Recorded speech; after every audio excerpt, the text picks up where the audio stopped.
السلام علیکم. کیا حال ہے آپ سب کے؟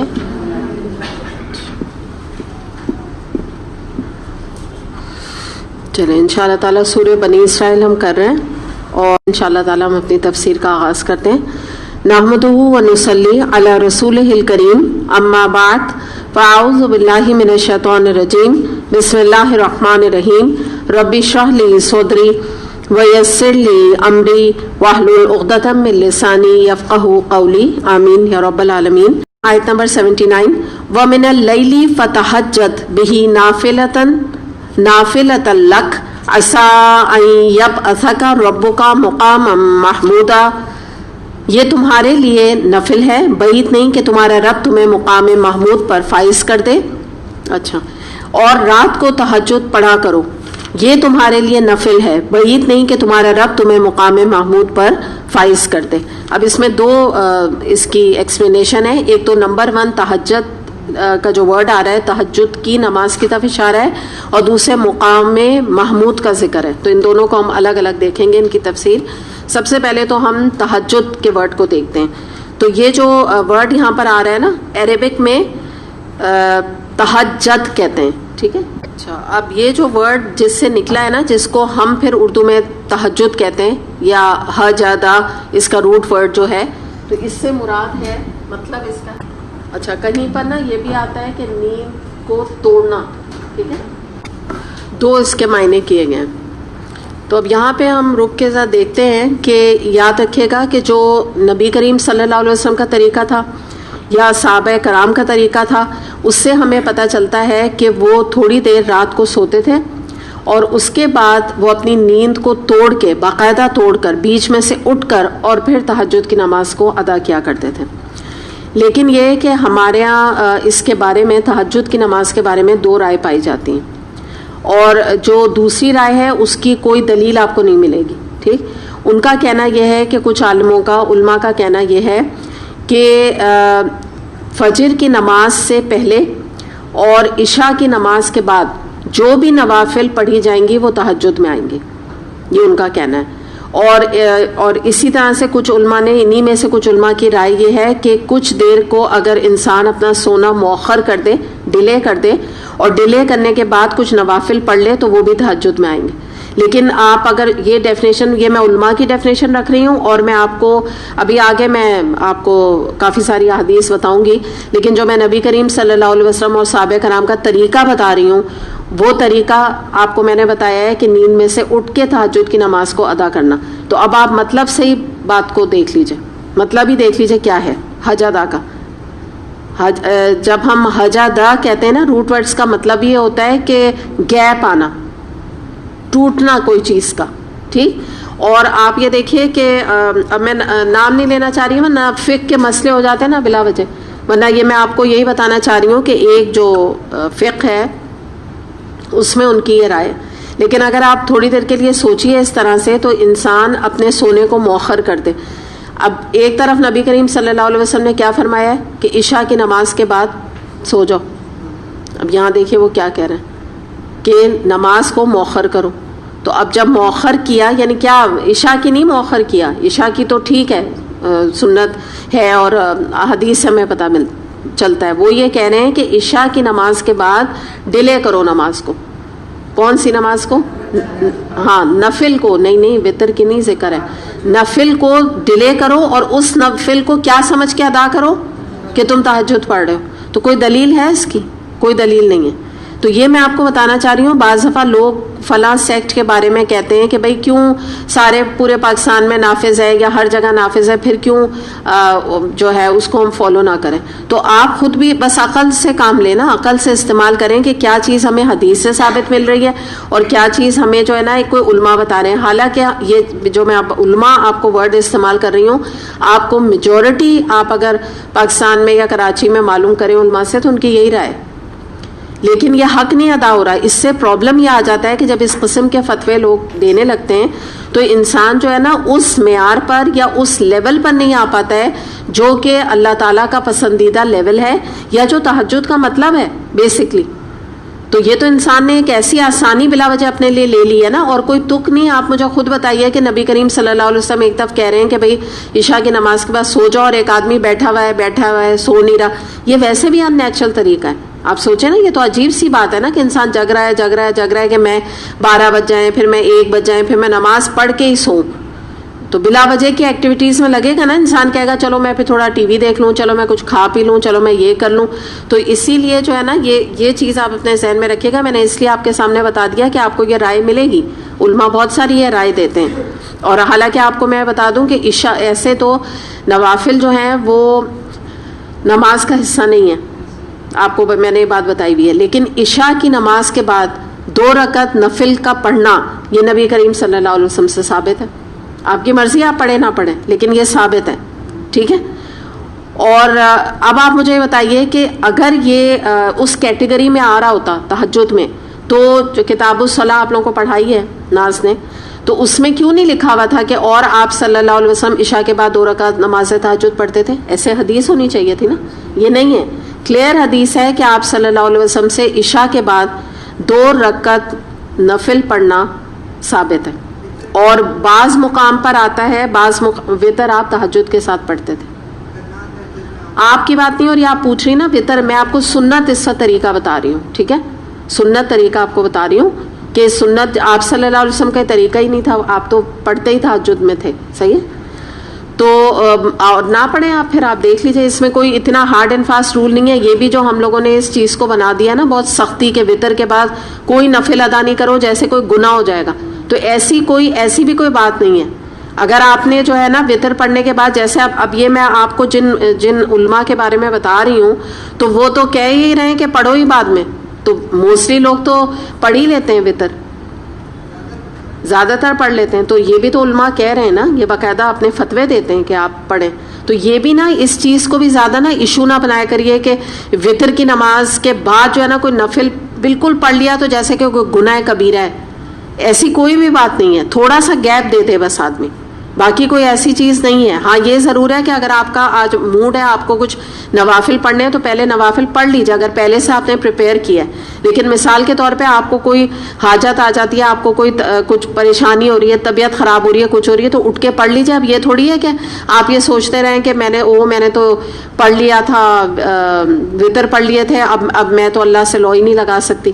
تو ایسا ان نیچرل ہمارا دین نہیں ہے نا. ٹھیک ہے, یہ تو خیر الگ ٹاپک ہے. ابھی جو میں آپ کو بات بتا رہی تھی اس کے اوپر کانسنٹریٹ کریں کہ یہ جو بات میں آپ کو بتا رہی ہوں کہ مین جو بات ہمیں سمجھ میں آ رہی ہے وہ یہ آ رہی ہے کہ اپنی نیند کو توڑ کے اٹھنا دراصل تہجد کہلاتا ہے. بس سمپل بات یہ, اس چیز کو آپ سمجھ لیجئے جو کہ ہمیں احادیث سے ملتا ہے. اور ہمارا جو فرض ہے ہمارے پر وہ ہم قرآن سے اور سنت سے گائیڈنس حاصل کریں. اور یہی فرق ہے کہ اگر آپ یہاں پر خالی جو ہے قرآن کے اوپر چلیں اور آپ گائیڈنس احادیث سے حاصل نہیں کریں تو آپ کو وقت کا تعین نہیں ہوگا. آپ وقت کا تعین نہیں کر سکتے کہ تہجد کی کس نماز کی طرف اشارہ ہے. although ترجمے سے آپ کو کافی حد تک آئیڈیا ہو جائے گا. یہاں پہ انہوں نے ڈائریکٹ تہجد لکھ دیا ہے, ٹھیک, لیکن اگر آپ ڈکشنری نکالیں تو آپ کو اس سے بھی آئیڈیا ہو جائے گا قرآن کے صورت میں.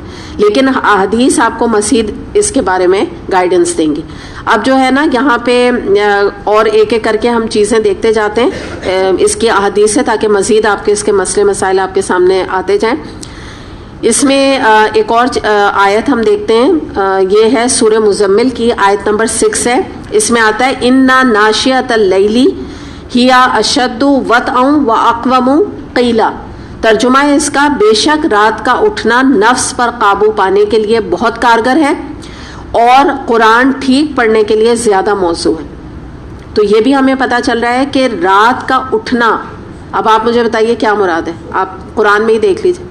رات کا اٹھنا یعنی کیا مراد ہے؟ کوئی انسان سو رہا تھا تو اٹھا ہے نا تہجد کے لیے. ورنہ آپ مجھے بتائیے اگر یہ وہی والی بات آ جائے کہ کوئی بھی آپ نے عشاء کے بعد نوافل پڑھ لی تو وہ تہجد ہے, تو پھر یہ کیسے یہ بات قرآن میں لکھی ہوتی؟ تو قرآن میں ہی آپ ڈھونڈیں تو آپ کو کافی حد تک گائیڈنس مل جائے گی. تو ایک تو نفس پہ قابو پانے کے لیے, اس پہ بھی ہم تھوڑی, حالانکہ سورہ مزمل کی آیت ہے یہ, لیکن تھوڑا سا تہجد کے حوالے سے میں آپ کو ایک بات بتا دوں کہ یہ علماء کا کہنا ہے, اور یہ میں آپ خود بھی اس کو آزما کے دیکھ لیجیے گا. یعنی جتنے بھی لوگ دین کی طرف آتے ہیں یا دین سے رغبت رکھتے ہیں تو ان کا کہنا یہ ہے کہ آپ یہ نوٹ کر لیجئے کہ جب آپ کو کوئی بھی اپنی کسی گناہ کے اوپر قابو پانا ہے یا کوئی معصیت کے کام کے اوپر قابو پانا ہے تو بہترین طریقہ اس کا یہ ہے کہ آپ تہجد کی نماز کا اہتمام شروع کر دیں. خاص طور پہ دین کا کام کرنے والوں کے لیے, دین کے میں اسٹوڈنٹس کی بات نہیں کری, لیکن جو دین کا کام کرتے ہیں ایکٹیولی, یعنی کچھ بھی پڑھنے پڑھانے کا کام کرتے ہیں, یا یہ ہے کہ کوئی کسی بھی یعنی دین کے ادارے میں, ایڈمن میں, کسی بھی چیز میں انوالوڈ ہیں, تو ان کے لیے یہ نماز کا پڑھنا جو ہے بہت مینڈیٹری ہے. علماء یعنی اس بارے میں کہتے ہیں کہ بہت ضروری ہے کہ ان کو یہ ادا کرنی چاہیے اس نماز کا. آلدو آگے جا کے ہم یہ دیکھیں گے کہ آپ اگلی آیت میں دیکھیے اس کے بارے میں کیا لکھا ہے, یہیں پر اسی آیت میں وَمِنَ اللَّيْلِ فَتَہَجَّدْ بِهِ نافلہ. تو ایسے آپ یہ دیکھیے تو یہ نفل ہوئی نا. یہ ایک اور بات ہم یہاں پر دیکھ رہے ہیں کہ یہ نماز نفل ہے. کن پر؟ نبی کریم صلی اللہ علیہ وسلم کے امتیوں کے لیے یہ نماز نفل ہے, اور نبی کریم صلی اللہ علیہ وسلم کے لیے اللہ تعالیٰ نے اس نماز کو فرض کا درجہ دیا ہوا تھا. یہ بات بھی یاد رکھیے نا. تو ٹھیک ہے ہمارے لیے نفل ہے, لیکن میں نے آپ کو علماء کے بارے میں یہ بات بتا دی کہ ان کا یہ کہنا ہے کہ یہ ان کو ضرور دین کا کام کرنے والوں کو ادا کرنی چاہیے, کیونکہ اس طرح سے وہ اپنی گناہوں کے اوپر, اپنی کوئی بری عادتوں پہ بڑا اچھا قابو پا سکتے ہیں. اور یہ آزمائی ہوئی بات ہے, یعنی جو لوگ تہجد جب پڑھنے لگتے ہیں شاید اس وقت دعا کی قبولیت کا وقت ہوتا ہے, شاید یہ وجہ ہوتی ہے, شاید انسان کا جو نفس کچلا جاتا ہے نا اٹھنے کے لیے, کیونکہ آسان کام نہیں ہے. فجر کے لیے آپ دیکھیں ہم تو ابھی یہی رونا رو رہے ہیں نا کہ لوگ فجر نہیں اٹھتے, تو تہجد کا ٹائم تو پھر بہت ہی ویسا ٹائم ہو گیا نا. کوئی 3 بجے اٹھتا ہے, کوئی 3:30 اٹھتا ہے, کوئی 4 ساڑھے 4 بھی آج کے بھی زمن میں آپ ان ٹائمنگز میں اٹھیں گے جو آج کل وقت چل رہا ہے نا فجر کا, اس کے حوالے سے میں آپ کو بتا رہی ہوں کہ یہ کچھ ٹائمنگز ہیں آج کل. تو ظاہر آپ خود دیکھ لیجئے یہ ٹائم کیسا ہے, بڑی گہری نیند کا ٹائم ہے. 3 بجے کا ٹائم, 3:30, 4, 4:30 تک کا یہ ٹائم ہے. تو بڑی گہری نیند ہے, بڑی اچھی والی نیند کا ٹائم ہے, تو آسان نہیں. تو جب آپ کا نفس کچلا جاتا ہے نا, یا آپ اپنے نفس کو کچل رہی ہیں نا, ایک اپنی نیند کو توڑ رہی ہیں زبردستی, تو اس میں آپ کی جو علماء کا کہنا یہ ہے کہ آپ کی جو کچھ ایسی خواہش نفس ہے جس پر ابھی تک آپ قابو پا نہیں سکیں, اس کے ذریعے سے انشاءاللہ آپ پا لیں گے انشاءاللہ, اور پا سکتے ہیں. دوسرا یہ کہ ایک اور جو یہاں بات آ رہی ہے کہ قرآن ٹھیک پڑھنے کے لیے زیادہ موضوع ہے. یعنی مراد یہ ہے کہ اگر اس وقت آپ قرآن کی تلاوت کریں, قرآن کی اس میں سب کچھ آ گیا نا, قرآن کی تلاوت بھی آ گئی, قرآن کی تفسیر آپ پڑھ رہے ہیں, قرآن کا ٹرانسلیشن پڑھ رہے ہیں, تو آپ کو بات بڑی اچھی سمجھ آئے گی. آپ یہ امیزنگ چیز ہے, آپ یہ آزما کے دیکھیے کہ جیسے کسی آیت کے اوپر آپ غور و فکر کر رہے ہیں, کسی کی تفسیر آپ پڑھ رہے ہیں یا سن بھی رہے ہیں, آپ کان لگا کے کوئی یوٹیوب وغیرہ پہ کسی کی تفسیر آپ سن رہے ہیں, تو آپ کے دل کے اوپر بہت اچھا اثر کرے گی, بڑی افیکٹو اس کا اثر ہوگا. آپ نوٹ کیجئے گا اس بات کو نا. تو اس لیے یہ آیت اس حوالے سے لکھی گئی ہے یہاں پہ. اور یاد کرنا بھی بہت انہوں نے اچھا بتایا کہ جیسے قرآن کی ابھی میں آپ سے بات کر رہی ہوں نا کہ فجر کے میں ہمیں اللہ توفیق دے کہ ہم طویل قرات کر سکیں, جیسا کہ قرآن کا یہاں پر ایک ریکمنڈیشن آ رہی ہے اللہ تعالیٰ کی طرف سے نا. تو اگر آپ کچھ صورتیں وغیرہ بھی یاد حفظ کرنا چاہتے ہیں, پورا قرآن نہ صحیح, کچھ آپ 30ویں پارے میں سے کچھ صورتیں حفظ کرنا چاہ رہے ہیں, تو واقعی یہ ٹائم بڑا اچھا ہوتا ہے. ہم اپنے بچوں کو نہیں بتاتے, ہم اپنے بچوں سے بھی کہتے ہیں نا کہ صبح صبح اٹھ کے پڑھو, تمہیں زیادہ اچھا یاد ہوگا. اور ہم نے بھی جب ہمارے اپنے وقت تھے تو ہمارے والدین بھی یہ کہا کرتے تھے. تو واقعی یہ اس وقت میں میموری جو ہے وہ بہت شارپ ہوتی ہے, کیونکہ آپ کا دماغ جو ہے وہ تمام تکان اور جس کو کہتے ہیں نا فکروں سے آزاد ہوتا ہے, کافی حد تک فریش ہوتا ہے بہت. بخاری اور مسلم میں حدیث آتی ہے, نبی کریم صلی اللہ علیہ وسلم کے بارے میں آتا ہے کہ آپ کل 13 رکعت تہجد پڑھا کرتے تھے, جن میں 3 وتر اور فجر کی 2 سنتیں شامل ہوتی تھیں. اچھا, اب آپ کہیں گے یہاں پہ سنتوں کا ذکر کیوں کیا گیا؟ تو یہ آپ کو نا مختلف احادیث میں آپ کے سامنے رکھ رہی ہوں, ابھی اور بھی میں آپ کو بتاؤں گی, لیکن یہ بتانے کا طریقہ یہ ہوتا ہے یا پتہ نماز نبی کریم صلی اللہ علیہ وسلم 13 رکعت تہجد پڑھا کرتے تھے, جن میں 3 وتر اور فجر کی 2 سنتیں شامل ہوتی تھیں. اب یہ آپ لوگ کنفیوز نہیں ہوئے گا, آپ یہ کہیں کہ بھئی سنتوں کا ذکر کیوں ہے. اس لیے ہے کہ جیسی تہجد کا وقت ختم ہوتا تھا تو اس کے بعد پھر آپ یہ ادا کرتے تھے. ٹھیک. تو آپ کے جو کچھ بھی معمول تھا اس کو مختلف طریقے سے لوگوں نے کوٹ کر کے بتایا نا. جیسے ابھی یہ والی کسی اور ریفرنس سے ہوگی, کوئی اور حدیث کسی اور ریفرنس سے ہوگی, تو انہوں نے سنتوں کو بھی ایڈ کر لیا ہے.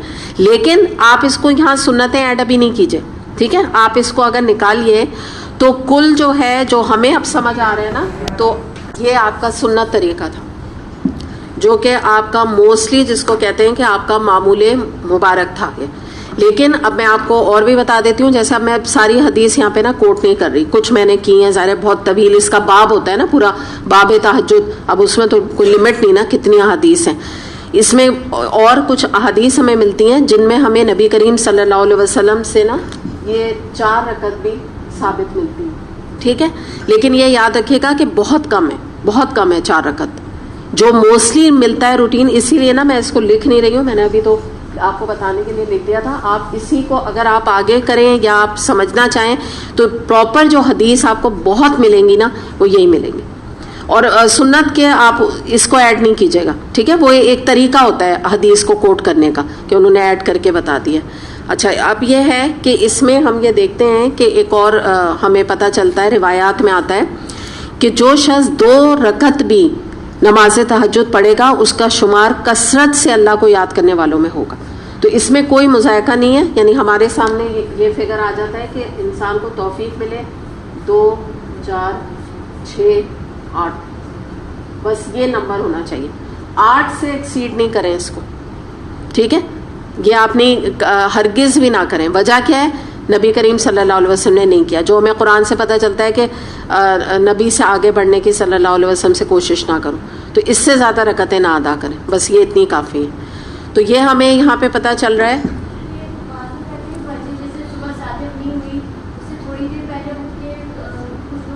صبح صادق سے پہلے کا جو وقت ہے وہ تہجد ہی کا وقت ہوتا ہے, وہی تہجد کا وقت ہے. لیکن یہ میں آپ کو بتا دوں کہ یہ افضل تہجد کے بھی ٹائمنگز ہیں. تو جو افضل ٹائم ہے نا وہ آپ سمجھ لیجئے کہ صبح صادق سے آدھا پون گھنٹے پہلے کا ٹائم ہے, جو میں ابھی آپ کو بتا رہی ہوں نا, 3 ساڑھے 3 4 ساڑھے 4, یہ سب افضل ٹائم ہے جو کہ نبی کریم صلی اللہ علیہ وسلم سے ثابت ہے.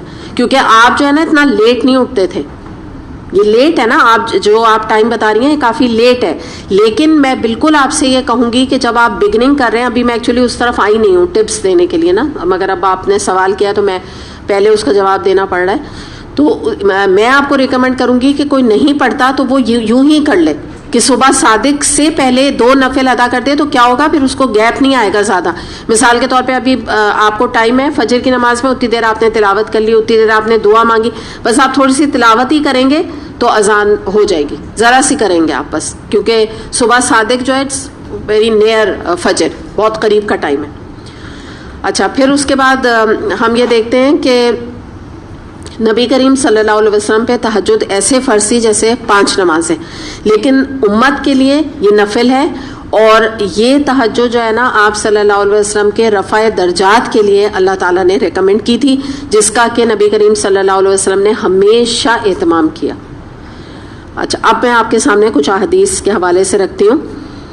بخاری اور مسلم میں یہ حدیث آتی ہے. ابو ہریرہ رضی اللہ عنہ سے روایت ہے, نبی اکرم صلی اللہ علیہ وسلم نے فرمایا کہ اللہ تعالیٰ ہر رات جب 1/3 رات رہ جاتی ہے آسمان دنیا پر تشریف لاتے ہیں اور فرماتے ہیں کون ہے جو مجھ سے دعا کرے اور میں اس کی دعا قبول کروں, کون ہے جو مجھ سے مانگے میں اس کو عطا کروں, کون ہے جو مجھ سے مغفرت طلب کرے اور میں اس کو بخش دوں. تو یہ بھی دلیل ہمیں تہجد سے ملتی ہے, یعنی یہ اس کے فوائد ہیں. پھر ترمذی میں حدیث آتی ہے, عبداللہ بن سلام رضی اللہ عنہ سے روایت ہے, رسول اللہ صلی اللہ علیہ وسلم نے فرمایا اے لوگوں سلام کو پھیلاؤ, کھانا کھلاؤ اور رات کو نماز پڑھو جبکہ لوگ سوئے ہوئے ہوں, اس طرح تم جنت میں سلامتی کے ساتھ داخل ہو جاؤ گے.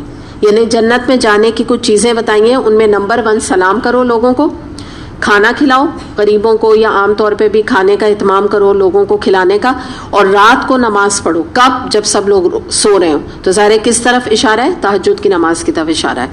پھر ترمذی میں حدیث آتی ہے, اللہ تعالیٰ اپنے بندے کے سب سے زیادہ قریب رات کے آخری پہر میں ہوتا ہے, پس تم ان میں سے ہو جاؤ جو اس مبارک پہر میں اپنے رب کا ذکر کرتے ہیں, اور تم ان میں سے ہو جاؤ. یعنی دوبارہ اسٹریس کے ساتھ کہا گیا. پس تم ان میں سے ہو جاؤ, یعنی مراد یہ کہ تم ان میں شامل ہو جاؤ کہ جن کو کہ اللہ تعالیٰ اپنا قرب نصیب فرماتے ہیں.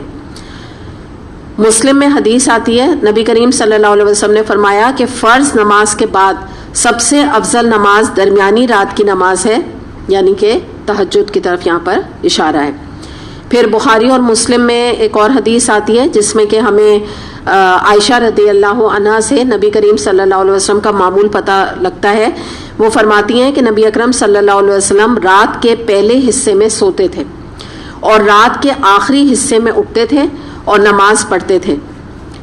اور اس کے علاوہ ایک اور حدیث میں یہ آتا ہے کہ آپ وطر ہمیشہ تہجد کے ساتھ پڑھا کرتے تھے. تو یہ کچھ آپ کے معمول مبارک ہیں. اب ان میں بھی میں کچھ فلیکسیبلٹی ہے. مثال کے طور پہ آپ میں سے کسی کو یہ ڈر ہے کہ وہ مے بھی تہجد, ابھی اس کا روٹین نہیں بنا, مے بھی وہ تہجد کے لیے اٹھے مے بھی نہ اٹھے, تو وہ پھر رسک نہ لے. وہ کیا کرے, وہ وطر جو ہے وہ عشاء کے ساتھ پڑھ لے. کیونکہ ابو ہریرہ رضی اللہ عنہ نے ایک دفعہ پوچھا تھا نبی کریم صلی اللہ علیہ وسلم سے, تو آپ صلی اللہ علیہ وسلم نے ابو ہریرہ رضی اللہ عنہ سے کہا تھا کہ اگر تمہیں یہ ڈر ہو کہ تم فجر میں نہیں, وہ تہجد میں نہیں اٹھ سکو گے, تو تم رات ہی کو وطر کو ادا کر لو. باقاعدہ آپ نے یہ بات کہی تھی. تو یہ فلیکسیبلٹی ہے. سنت ہاں ضرور میں نے آپ کے سامنے یہ رکھ دی, یہ سنت طریقہ ہے کہ آپ نے وطر ہمیشہ اور 3 رکعت ہی آپ نے پڑھی ہے. اور اس کے علاوہ کبھی کبھی آپ کے بارے میں آتا ہے, جیسے کتاب الصلاح میں آپ نے دیکھا ہے نا کہ آپ نے 5 بھی پڑھی, اس کے علاوہ 1 بھی پڑھی, 1 تو آپ نے قصر میں پڑھی ہے, یہ بھی یاد رکھیے گا, ٹھیک ہے. قصر میں آپ نے ہمیشہ 1 وطر پڑھی ہے. اگر ہم قصر نماز کا ذکر کریں گے نا تو یہ آلویز 1 وطر ہے, یعنی کبھی ایسا نہیں ہوا ہے کہ آپ نے وہاں پہ 3 پڑھ لی, کبھی نہیں پڑھی. اور اس کے علاوہ جو ہے نا, جیسے میں نے آپ کو بتایا 5 بھی پڑھی ہیں آپ نے, لیکن کبھی کبھی بہت کم. جب ہم کوئی حدیث میں آپ کو ایک میجورٹی آف دا ٹائم کوئی چیز ہوتی ہے نا, تو وہ پراپر حدیث کے ساتھ, جیسے میں نے آپ کو بتایا یہ وہ حدیث ہے جو میں نے آپ کو ان کا معمول بتایا. معمول کیا ہوتا ہے, جو بالکل روٹین ہوتا ہے. 1 آدھ 2 دفعہ کوئی چیز چینج ہو جاتی ہے نا, وہ الگ چیز ہوتی ہے. تو روٹین جب بنے گا وہ سنت پھر کہلانے لگتا ہے اصل میں. اچھا, پھر مسلم میں یہ حدیث آتی ہے, اللہ کے رسول صلی اللہ علیہ وسلم نے فرمایا کہ تم ضرور تہجد پڑھا کرو, اس لیے کہ یہ تم سے پہلے انبیاء اور صالحین کا شعار رہا ہے اور قرب الہی کا یہ خاص وسیلہ ہے اور گناہوں کے برے اثرات سے بچانے والی اور معصیت سے روکنے والی چیز ہے. کتنے فائدے ہیں آپ یہ دیکھ لیجئے. ایک تو یہ کہ تمہارے انبیاء کا طریقہ یہ رہا, سیکنڈ بات یہ کہ اللہ کا قرب تمہیں نصیب ہوگا, اور گناہ کے جو اثر ہیں جو ہمارے اوپر رہ جاتے ہیں, گناہ ہم نہیں کرنا چاہتے لیکن اثرات تو ہوتے ہیں نا, وہ زائل ہو جاتے ہیں. وہ کیسے زائل ہو جاتے ہیں, اللہ تعالیٰ گناہوں سے معافی دے دیتا ہے جب معافی مانگتے ہیں. اور معصیت سے روکنے والی چیز ہے جو میں ابھی آپ کو بتایا تھا نا, کہ کوئی بھی ایسا گناہ ہے جس سے آپ کی جان نہیں چھٹتی, چاہتے ہوئے بھی آپ اس کو چھوڑ نہیں پا رہے ہیں, تو تہجد کی نماز کا التزام کریں اور اس میں دعا کریں, تو آپ دیکھیے گا کہ بہت اس میں آپ کو بہتری محسوس ہوگی. اب تھوڑا سا یہاں پہ ہم تہجد کے حوالے سے 2-3 چیزیں دیکھتے ہیں کہ اب یہاں, کیونکہ آپ یہ دیکھیں نا, بات تو سیدھی یہاں پر آ رہی ہے کہ یہ تمہارے لیے نفل ہے, ٹھیک ہے. تو جب یہ بات آتی ہے, نفل کا ذکر آتا ہے, تو ہم جب اپنے لیے اگر اس کو لینا تو اس میں یہ چیز آ جاتی ہے کہ بھئی پھر ضروری تو نہیں ہے, یہ نفل ہے. تو اس میں اگر آپ دیکھیں, اب تھوڑی سی میں آپ کو دنیاوی مثالوں سے بات کو سمجھاؤں گی کہ جیسے آپ بچوں کے ایڈمیشنز کے لیے دیکھیں کہ لوگ کیا کیا مشقت اٹھاتے ہیں. تو یہاں پہ ایک اسکول ہے, میں اس کا نام نہیں لینا چاہ رہی, لیکن جن لوگوں کو پتہ ہے تو وہ سمجھ جائیں گے کہ وہاں پہ جب فارم ملتے ہیں ایڈمیشن کے لیے, تو وہاں پہ پیرنٹس جو ہیں وہ رات سے جا کے وہاں لائن لگا لیتے ہیں. اور کیونکہ وجہ یہ ہوتی ہے, اگر صبح وہ 4 بجے 5 بجے بھی آتے ہیں تو اتنی لمبی لائن ہوتی ہے کہ وہ مشکل ہوتا ہے فارم کا ملنا. جبکہ یہ لائن ابھی صرف فارم کے لیے لگی ہوتی ہے, ایڈمیشن نہیں ہوا ہوتا, نہ کوئی گارنٹی ہوتی ہے آگے ایڈمیشن ہوگا. تو آپ یہ دیکھ لیجئے کہ اتنی مشقت اور اتنی جس کو کہتے ہیں تگ و دو لوگ جو ہے وہ ایک بچے کے ایڈمیشن کے لیے کرتے ہیں. پھر اس کے بعد آپ دیکھیے کہ اگر کوئی, یہ رات کو مڈ نائٹ ڈیلز ہیں آج کل, اگر کہیں سے کوئی ایک ایڈ آ جائے یا پتہ چل جائے کہ رات کو 3 بجے فری پیزا ملے گا, یا فری چکن ملے گی. تو آپ یہ سوچئے کہ کتنے لوگ جو ہیں وہ یعنی لوگ بچوں کو تو چھوڑیں, لوگوں کی بھی میں بات کر رہی ہوں, فیملیز کی بات کر رہی ہوں کہ وہاں پہ رش لگ جائے گا. وہ نہیں کہتے کھڑکی توڑ ہفتہ تو وہ والا حال نہیں ہوگا کہ لوگ جو, اور یہ آپ نے تو دیکھا ہی ہے جب یہ برانڈڈ سٹور لون کے ان کی جب سیل لگتی ہے تو عام دروازے کھڑکیاں ان کی ٹوٹ رہی ہوتی ہیں, نیٹ پہ تو آتا ہے نا, اس میں اگر دیکھیں آپ. اس طرح سے سیم آپ دیکھیں کہ ایمبیسی میں اگر کال آئے, برٹش ایمبیسی ہو گئی, امریکن ایمبیسی ہو گئی, کہ ان میں کال آ جائے کہ ہم آپ کو ہاں دے تو رہے ہیں گرین کارڈ یا ویزا ہی دے رہے ہیں یا وہاں کے لیے آپ کو امریکہ جانے کے لیے, لیکن ٹائم اس کا ہم 3 بجے رکھ رہے ہیں.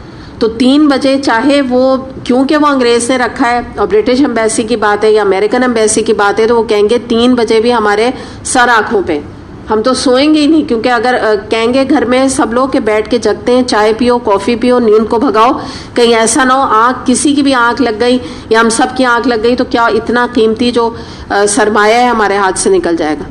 تو یہ ساری چیزیں ہیں نا, سب کر رہے ہیں.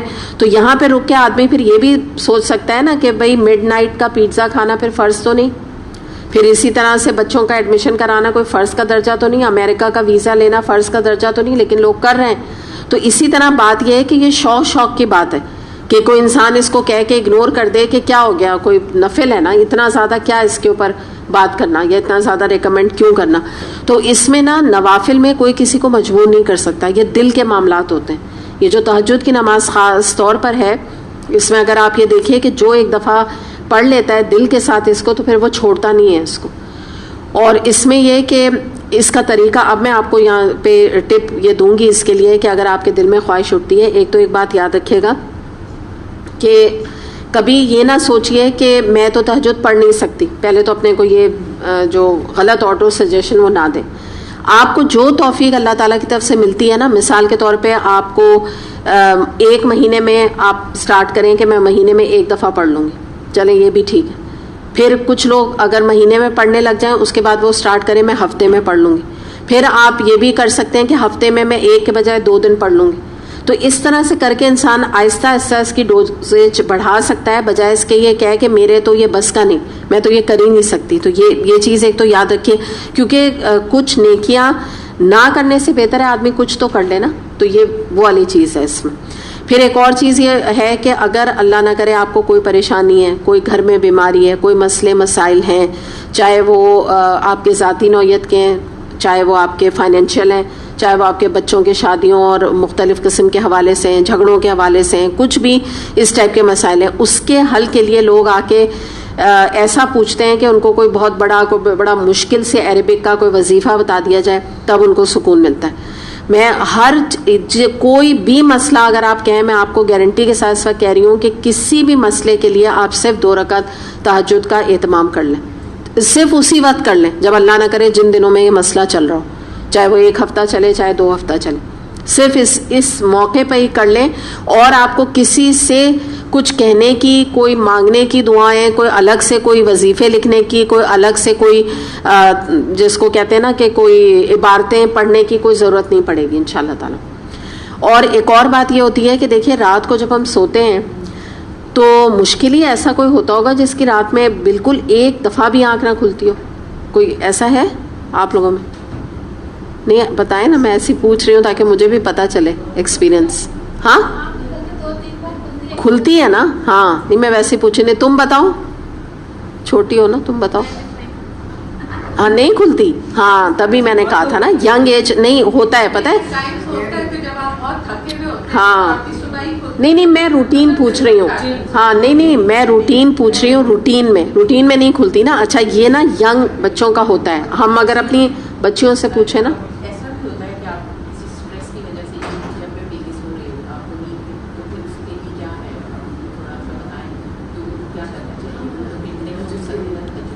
تو میں یہاں پہ تو بیماروں کے لیے تو کوئی بات کی نہیں جا رہی, کیونکہ یہ تو ایک زائد نماز ہے, ٹھیک ہے, یہ تو نفل ہے, تو وہ پڑھتے ہیں تو وہ اٹھیں. بات یہ ہے کہ ان کو یہ سوچنا چاہیے کہ یہ نماز ہی ان کو ڈپریشن سے نکالنے کے لیے نماز ہے. اللہ کا ذکر جو ہے وہ انسان کو ڈپریشن, سٹریس, انزائٹی سے ہی تو نکال رہا ہے نا. ابھی میں نے اتنی لمبی پوری آپ کو کہانی سنائی نا.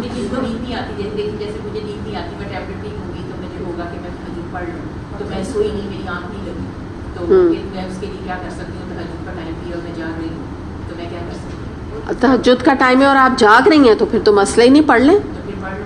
ہاں وہ تو آپ جگی رہی ہیں نا، آپ کو تو نیند ہی نہیں آ رہی.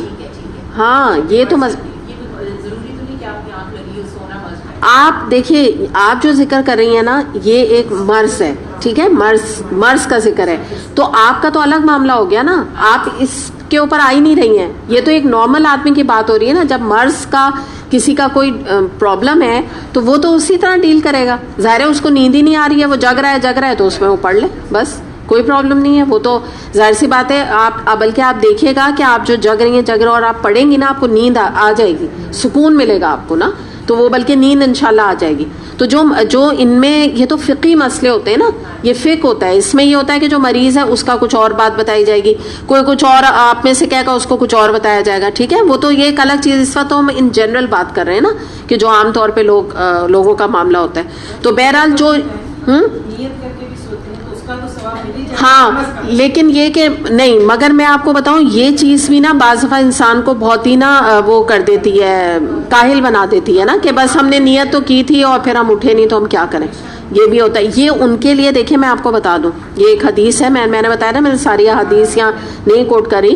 ایک حدیث یہ موجود ہے کہ جو انسان ریگولرلی تہجد کا اہتمام کرتا ہے اور اگر رات کو کسی وجہ سے، کسی بیماری کی وجہ سے اس سے وہ معمول رہ جاتا ہے، یا کسی وجہ سے جیسے اوکیجنلی اس کی آنکھ نہیں کھلی، تو آپ کو پتہ ہے اس کو تہجد کی نماز کا اجر و ثواب ویسے ہی ملتا ہے جیسے بیماری میں وہ نہیں پڑھ پاتا. اور میں ایک اور حدیث آپ کو سنا دوں کہ نبی کریم صلی اللہ علیہ وسلم سے ثابت ہے کہ ریئرلی آپ کی زندگی میں ایک یا آدھ دفعہ بیماری کی وجہ سے تہجد کی نماز فوت ہو گئی، اس کو کہا جاتا ہے ان کے لیے. تو آپ نے اس کو اٹھ کے اور فجر اور ظہر کے درمیان 12 رکعت نماز اس کے بدلے میں ادا کی تھی. یہ میں آپ کو بتا دوں، ٹھیک ہے. لیکن یہ عام امتیوں کے لیے نہیں ہے، یہ آپ کہہ کے نہیں گئے، ریکمینڈ کر کے نہیں گئے. کسی کا دل چاہتا ہے وہ یہ کر لے. میں اسی لیے حدیث میں کوٹ نہیں کر رہی تھی، میں نہیں چاہ رہی تھی کہ کوئی میں ایسی چیز آپ کو بتاؤں جو آپ کو پھر سخت لگنے لگے نا، مشکل لگنے لگے. تو یہ ضروری نہیں ہے آپ یہ کام کرنے لگیں. جس کی ہو گئی بس ٹھیک ہے، ہو گئی، قضا ہو گئی، کوئی وہ آپ کے لیے فرض تو نہیں نا. نبی کریم صلی اللہ علیہ وسلم کا معاملہ کچھ اور تھا، ان کے لیے فرض کا درجہ رکھتی تھی. اور وہ ایک دفعہ ہی آپ کی طبیعت کی خرابی کی وجہ سے ہوا ہے. آپ کو تو پتہ ہی آخری جو آپ کا جب سٹیج تھی تو آپ کا تو بخار کی شدت بہت ہو گئی تھی نا، تو وہ تو آپ کی فرض نماز آپ کو پڑھنا مشکل ہو گیا تھا مسجد میں جا کے. تو بہرحال ابھی ہم بات یہ کر رہے تھے کہ جن کی اگر آنکھ کھلتی ہے رات کو ایک آدھ دفعہ، تو وہ بس میں نے آپ کو جو بات بتائی کہ اللہ کا نام لے کے اٹھ جائیں، ان کے لیے آسانی ہے، ٹھیک ہے نا. جن کو میں ان کا بتا رہی ہوں کہ جیسے آپ نے الارم لگایا، لیکن ہو سکتا ہے کہ جب الارم بجتا آپ اس وقت بند کر دیتے، تو ان کے لیے یہ کہ جب آنکھ کھلی اور آپ واش روم جائیں، جیسے اب یہاں بہت سارے لوگ ہوں گے واش روم جاتے ہیں، رات کو ضرور جاتے ہیں 1 یا 2 دفعہ. تو جب وہ واش روم کے لیے جب آپ کی ایک ایج ہو جاتی ہے نا، تو ویسے بھی یہ ہو جاتی ہے، فریکوینسی ہو جاتی ہے. ینگ ایج میں یہ ساری اللہ تعالیٰ کی طرف سے رحمتیں ہوتی ہیں کہ انسان کو یہ سب ایشوز نہیں ہوتے. تو اس میں جب آپ واش روم جا رہے ہیں تو پھر آپ الارم بند کر دیں. اب آپ اٹھ گئے ہیں نا واش روم جانے کے لیے، تو ظاہر ہے واش روم تک گئے، وضو بھی کر کے آ جائیں اور بس 2 رکعت نماز پڑھیں اور سو جائیں. میں بالکل یہ شروع کی سٹیجز بتا رہی ہوں، ٹھیک ہے. ورنہ جو اصولاً ہے وہ تو میں نے آپ کو بتا دیا کہ طویل قرات ہے، طویل دعائیں ہیں اور لمبی لمبی دعائیں. مطلب آپ سمجھے سارے کارڈز، جیسے یہاں پہ کارڈز ہیں دعاؤں کے.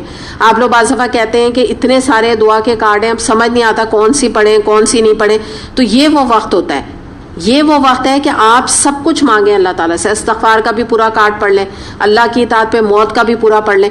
تو اصولاً تو اس کے لیے جو نبی کریم صلی اللہ علیہ وسلم کا طریقہ تھا، آپ تو 1.5 سے 2 گھنٹہ لگاتے تھے نا تہجد کے لیے. تو اللہ کسی کو توفیق دے، یہ بہت ہی یعنی ہائی لیول ہے، بیسٹ لیول ہے، جو کہ آپ سمجھ لیجئے کہ بزرگوں کا یا آپ صلی اللہ علیہ وسلم کے طریقوں کو جو فالو کرنا چاہتے ہیں. تو وہ 1-1.5 گھنٹے سے کم نہیں ہے تہجد کا ٹائم. کیونکہ آپ نماز پڑھیں گے، پھر قرات تھوڑی لمبی کریں گے، پھر اس کے بعد آپ دعائیں مانگیں گے، جو میں آپ کو بتا رہی ہوں نا کہ اب اپنی کتنی مانگے گا آدمی. 10 منٹ 15 20 25 میں ختم ہو جائے گی. تو پھر انسان سہارا لیتا ہے قرآنی دعائیں، مسنون دعائیں، پہ فلاں اتنی تو یاد نہیں کسی کو ہوتی نا. تو وہ میں ان لوگوں کے لیے بتا رہی ہوں کہ پھر وہ اس طرح ادا کریں. یہ ایک طریقہ ہو گیا. بالکل، لیکن وہی والی بات ہے نا کہ جس کا دل ہے، میں نے اس کی پہلی سٹیج یہ بتا دی کہ جیسے اب آپ کا اٹھنا ہی محال ہے نا، تو مگر آپ کو پتا ہے کہ اس کی بڑی فضیلت ہے. تو بس آپ واش روم گئے, آدھی نیند ہے, آدھی نیند, کوئی بات نہیں, ان چیزوں سے نہ گھبرائیں گے میں تو اتنی نیند میں ہوں, کوئی بات نہیں. آپ نے وضو کیا اور 2 رکعت نماز پڑھی, اور جو آپ کے دل کی دعائیں جو اس وقت آپ کو سمجھ آ رہی ہیں, آپ نے وہی اندھیرے میں ہی بھلے آپ نے وہ دعائیں مانگی, اور آپ دوبارہ بستر پہ لیٹ گئے, اور الارم آپ نے پھر فجر کا لگایا. اب آپ کو نہیں ضرورت ہے نا. تو یہ ایزی وے ہے, یہ ان لوگوں کے لیے جو بالکل ہی کچھ مطلب نہیں کر, ہاں یس بالکل اسٹارٹرس کے لیے. اچھا, دوسری بات یہ کہ یہ جب آپ تہجد کی نماز کا, میں جیسے بھی آپ کو ٹپس دے رہی ہوں یا بتا رہی ہوں, تو جب آپ اگر اس کو اہتمام شروع کریں گی تو آپ کو شیطان یہ بہکائے گا کہ بھئی یہ تو جب بڑھاپا آئے گا نا تب پڑھیں گے, جیسا ہمارے کانسیپٹ ہے حج کا, ویسے بوڑھے لوگوں کے لیے سوچا جاتا ہے. حالانکہ میں آپ کو سچی بات بتاؤں, جو میں نے دیکھا ہے, آپ کے بھی بہت خاندان میں بزرگ ہوں گے اور ایجڈ لوگ ہوں گے, آپ یقین کریں کہ وہ بیچارے اس ایج پہ آ کے وہ تو فجر پڑھ لیں, بہت بڑی بات ہے. تہجد وہ کہاں سے پڑھیں گے؟ جیسے یہ میڈیکیشن کا بتا رہی ہیں تو ان کا تو چلیں کوئی ریزن ہوگا, ورنہ جو موسٹلی ایجڈ لوگ ہوتے ہیں وہ تو میڈیکیشن کھا کے سو رہے ہوتے ہیں. آپ کو تو پتہ ہے ان کو تو اتنی ہیوی ڈوزز دواؤں کی جو دی جاتی ہیں, تو ان میں کسی نہ کسی میں بھی نیند کی دوا ہوتی ہے, ان کی نیند آخری کی عمروں میں کم ہو جاتی ہے, کبھی کوئی اور ریزن سے ان کو دوائیں ایسی ہیوی دی جاتی ہیں, ان کی تو فجر کی نماز ہونا مشکل ہوتا ہے. یا بعض دفعہ یہ ہوتا ہے تیمم کر کے ہی اور انہوں نے فجر وہیں پڑھ لی, وہ مشکل. تو یہ میں بتا دوں کہ اس انتظار میں نہ بیٹھیں. جیسے جو حج ہے وہ بعض لوگ یہی ڈیلے کر کر کے تو مر ہی جاتے ہیں, اور یہ سوچ کے کہ بھئی جب عمر زیادہ ہوگی تو ہم ادا کر لیں گے, تو وہ بھی نہیں توفیق ان کو ملتی. تو اللہ تو دلوں کا حال جانتا ہے نا. تو ایک تو یہ بات یاد رکھیں. دوسری یہ ہے کہ یہ بھی اگر آپ کے دل میں شیطان یہ ڈالے بات کہ اگر تم نے تہجد پڑھی تو تمہاری نیند ڈسٹرب ہوگی, اور اس کے بعد جو ہے نا تمہیں صبح جو ہے نا تمہاری آنکھ جو ہے وہ لگ جائے گی اور فلاں تمہیں نیند آتی رہے گی سارا دن. تو اس کے لیے نبی کریم صلی اللہ علیہ وسلم کا طریقہ میں بتا دوں, وہ کیا تھا؟ قیلولہ. دوپہر کی فجر یہ ظہر کی نماز کے بعد آپ 15 منٹ 20 منٹ آدھے گھنٹے, آپ کو میں آدھا گھنٹہ کہہ رہی ہوں, آپ کا تو 15 سے 20 منٹ نبی کریم صلی اللہ علیہ وسلم کا ٹائم تھا.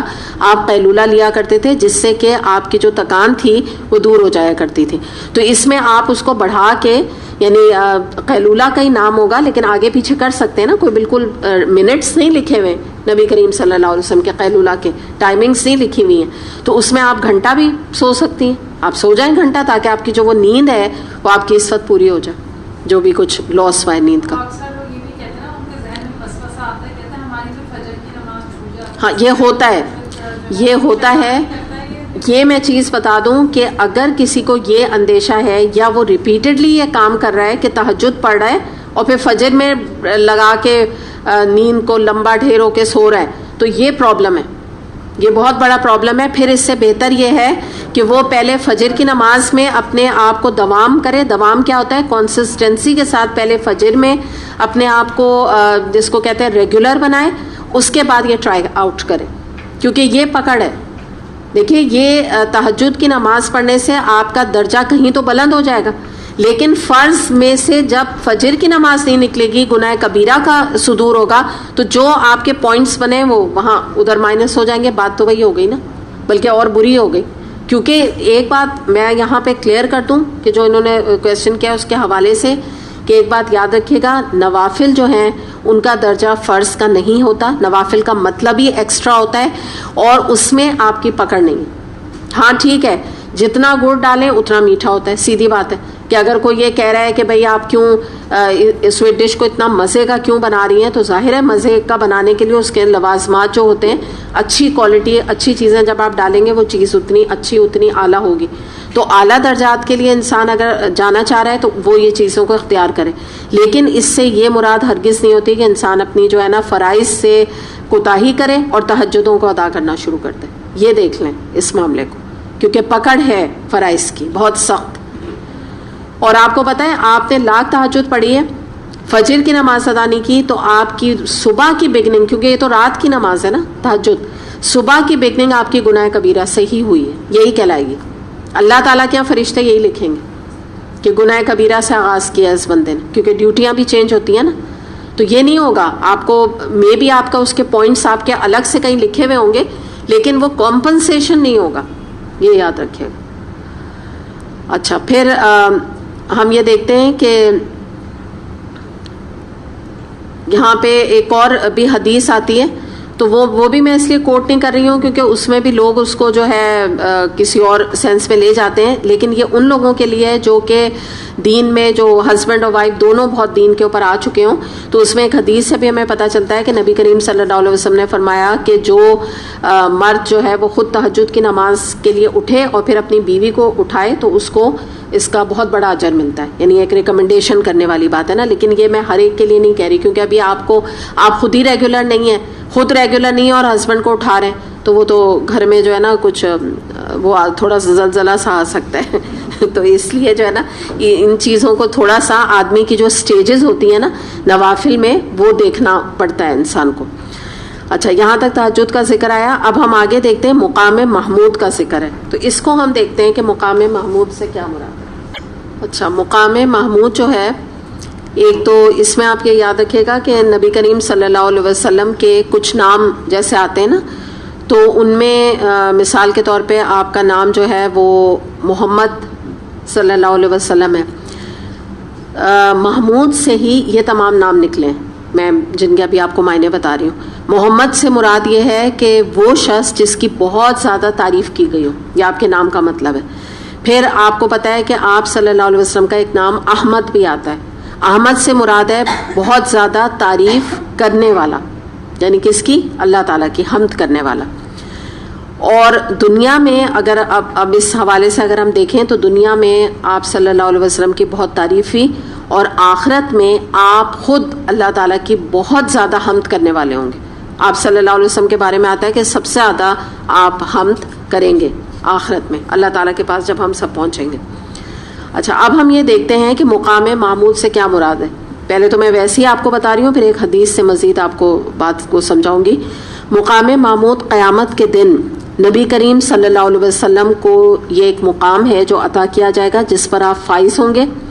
اور یہاں پر اس مقام پر آپ کا فائز ہونے کا مقصد کیا ہوگا یہ ہم دیکھتے ہیں. شفاعت آپ کریں گے جو اپنے امتیوں کی اور لوگوں کی، تو یہ وہ دن ہوگا مقام محمود، یعنی آپ کو عطا ہوگا. اور کام آپ کا کیا ہوگا؟ کیوں آپ کو اتنا اعلیٰ مقام دیا جائے گا؟ تاکہ آپ شفاعت کر سکیں.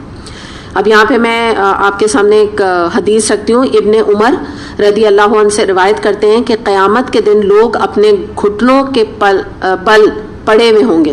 ٹھیک ہے، اب یہ ایک کیفیت ہوگی. ظاہر قیامت میں بہت ساری سٹیجز ہیں، بہت ساری حدیث آپ کو مختلف ملیں گی. اب یہ اس کا جواب کوئی نہیں دے سکتا، واللہ عالم وہ کیوں ہوں گے گھٹنوں کے بل. آپ سمجھتے ہیں نا، بچے چلتے ہیں نا جیسے گھٹنوں کے بل. اور ہر امت اپنی نبی کے پیچھے چلے گی اور لوگ کہیں گے کہ اے فلاں اللہ سے ہماری شفاعت کیجئے، حتیٰ کہ شفاعت کا حق نبی کریم صلی اللہ علیہ وسلم کو دے دیا جائے گا. اور وہی دن ہوگا جب نبی کریم صلی اللہ علیہ وسلم کو مقام محمود پر فائز کیا جائے گا. اس سے بخاری نے روایت کیا.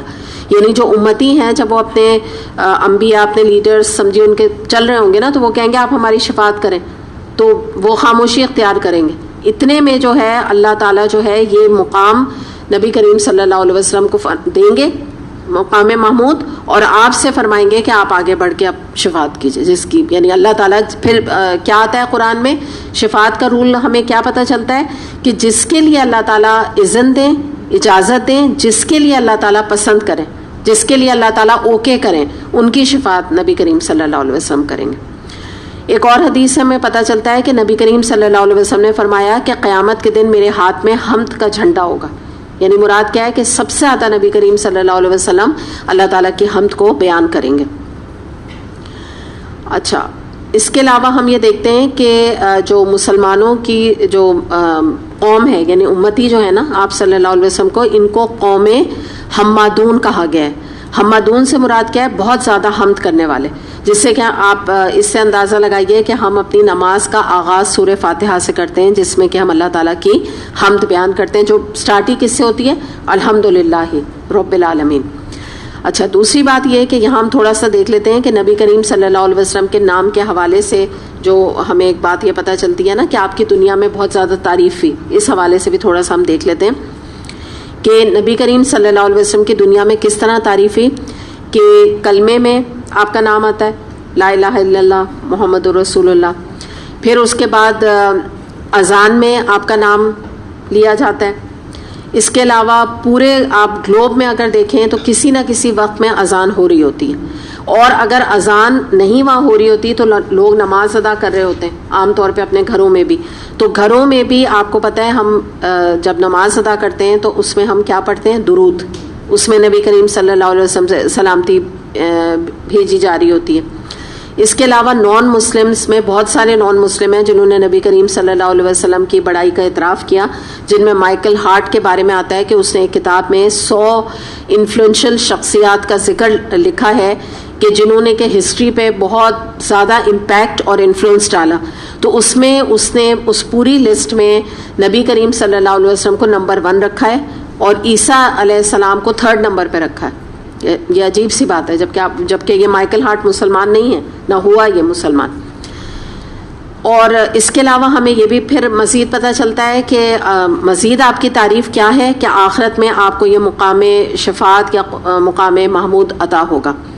پھر اس کے بعد ہم دیکھتے ہیں کہ ایک دعا آتی ہے، یہ نماز کے بعد جو پڑھی جاتی ہے، بخاری میں اس کا ذکر آتا ہے، اللہم ھذہ دعوت التامہ والصلاۃ القائمہ آتی محمد الوسیلۃ والفضیلہ وابعثہ مقاما محمودا الذی وعدتہ.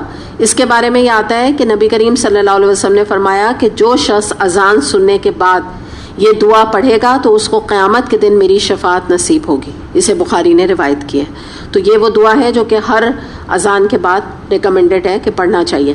اور یہاں پر اب ہم دیکھتے ہیں کہ اسی میں جو میں نے ابھی آپ کے سامنے یہ دعا پڑھی ہے، اس میں 2 ٹرمنالوجی آ رہی ہیں، الوسیلہ اور الفضیلہ.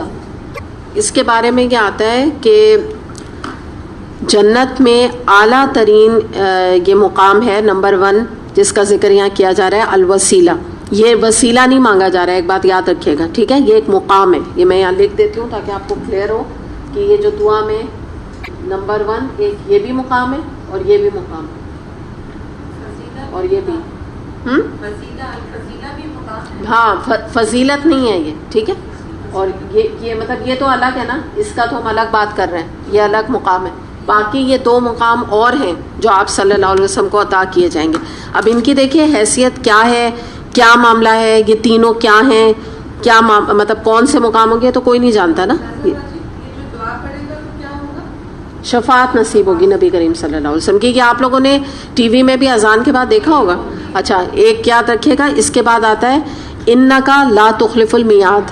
یہ جو جملہ میں نے پڑھا ہے جو ٹی وی پہ دکھاتے ہیں، بات یاد رکھیے گا یہ سنت سے ثابت نہیں ہے. یہ رواجی قسم کے یہاں پر لوگوں نے خود سے اس کو ایڈ کر دیا، بس یہاں تک ہے. وعدتہ میں نے اسی لیے بخاری کا ریفرنس بھی آپ کو دے دیا، بخاری کے حدیث میں چیک کر سکتے ہیں، بس اتنا آتا ہے. تو اب یہاں پر ہمیں پتہ چلتا ہے جو مفسرین نے اس کے بارے میں ڈیٹیل بتائی ہے وہ نمبر 1 یہ بتایا ہے. پہلے ہم بات کر رہے ہیں الوسیلہ کی. وسیلہ یہاں پہ کوئی بنایا نہیں گیا ہے، یا کچھ لوگ یہ کہتے ہیں کہ آپ صلی اللہ علیہ وسلم کے وسیلے سے دعا کرو تو قبول ہوگی، یہ مراد ہے. یہ ایک مقام ہے اور اس کو کہتے ہیں کہ یہ جنت کا اعلیٰ ترین مقام ہے جو کہ نبی کریم صلی اللہ علیہ وسلم کو بطور خاص عطا کیا جائے گا اللہ تعالیٰ کی طرف سے. پھر الفضیلہ جو میں نے 2 لکھا ہے، اس کے بارے میں بھی آتا ہے یہ عزت اور تکریم کا اضافی درجہ ہے. اضافی، ٹھیک ہے؟ یعنی آپ سمجھ لیجئے ایڈیشن ہے آپ کے درجات میں جو نبی کریم صلی اللہ علیہ وسلم کو باقی تمام مخلوق کے اوپر عطا کیا جائے. نہیں مقام ہے، ہاں مطلب عزت اور تکریم کا درجہ ہے نا. مطلب مقام میں جیسے جنت کے 100 درجات ہیں نا، تو لوگ اپنے نیکیوں کے حوالے سے ان درجات میں جائیں گے نا. تو نبی کریم صلی اللہ علیہ وسلم کو اس کو درجہ، یعنی علماء نے، یہ تو میں وہ نہیں بتا رہی نا حدیث، یہ تو درجہ کہا گیا ہے اس کو، لیکن ایکچولی مقام ہے. آپ اس کو درجہ کہہ لیں، مقام کہہ لیں. تو یہ تمام مخلوق کے اوپر پرائیورٹی کے طور پہ نبی کریم صلی اللہ علیہ وسلم کو عطا کیا جائے گا.